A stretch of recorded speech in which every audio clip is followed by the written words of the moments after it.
আমি শ্রাবণী, আপনারা দেখছেন শ্রাবণীর রান্নাঘর।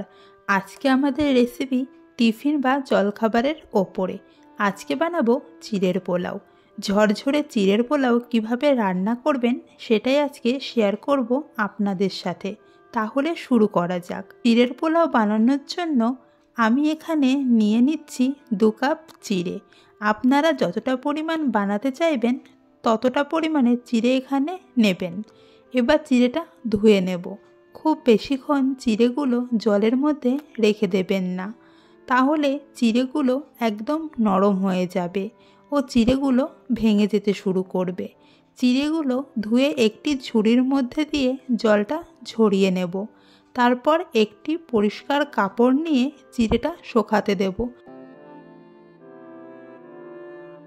চিড়েটা যতক্ষণে শোকাচ্ছে ততক্ষণে তেল গরম করে তেলের মধ্যে দিয়ে দেব কয়েকটা চিনেবাদাম। বাদামটা মিডিয়াম ফ্লেমে 1 থেকে 2 মিনিট ভেজে নেব। বাদাম ভাজা হয়ে গেছে। এবার বাদামগুলো একটি প্লেটে তুলে নেব। ওই তেলের মধ্যেই দিয়ে দিচ্ছি 2টো শুকনো লঙ্কা, 2 থেকে 3টে এলাচ, 2টো লবঙ্গ ও একটা দারচিনি। একটু হালকাভাবে ভেজে এর মধ্যে দিয়ে দেব 5 থেকে 6টা কারি পাতা ও লঙ্কা কুচি। আপনারা লঙ্কাটা নিজেদের পছন্দ মতো দেবেন। দিয়ে দিচ্ছি 2টো কুচিয়ে রাখা পেঁয়াজ, আর দিচ্ছি কুচিয়ে রাখা গাজর ও সামান্য পরিমাণে লবণ। গাজরটা ভাজতে 2 থেকে 3 মিনিট সময় লাগবে। এদিকে চিড়েটাও শুকিয়ে গেছে। চিড়েটা একটি বাটিতে তুলে এর মধ্যে দিয়ে দেব 1/2 চামচ লবণ ও 1 টেবিল চামচ চিনি দিয়ে খুব ভালোভাবে চিড়েটা মিশিয়ে নেব। এদিকে এবার সাইডে রেখে দেব, একটু পরেই লাগবে। এদিকে গাজরটা ভাজা হয়ে গেলে এর মধ্যে দিয়ে দেব ছোট ছোট করে কুচি করে রাখা ক্যাপসিকাম ও স্প্রিং অনিয়ন। আবার 1 মিনিট ধরে ভেজে নেব।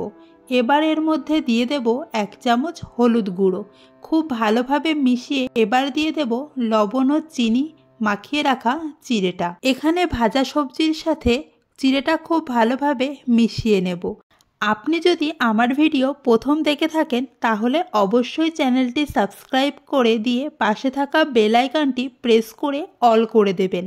ভেজে রাখা বাদাম দিয়ে দেব এর মধ্যে। আবার একবার মিশিয়ে নেব। ওপর থেকে 1 চামচ ঘি ছড়িয়ে দিয়ে গ্যাসটা বন্ধ করে দেব।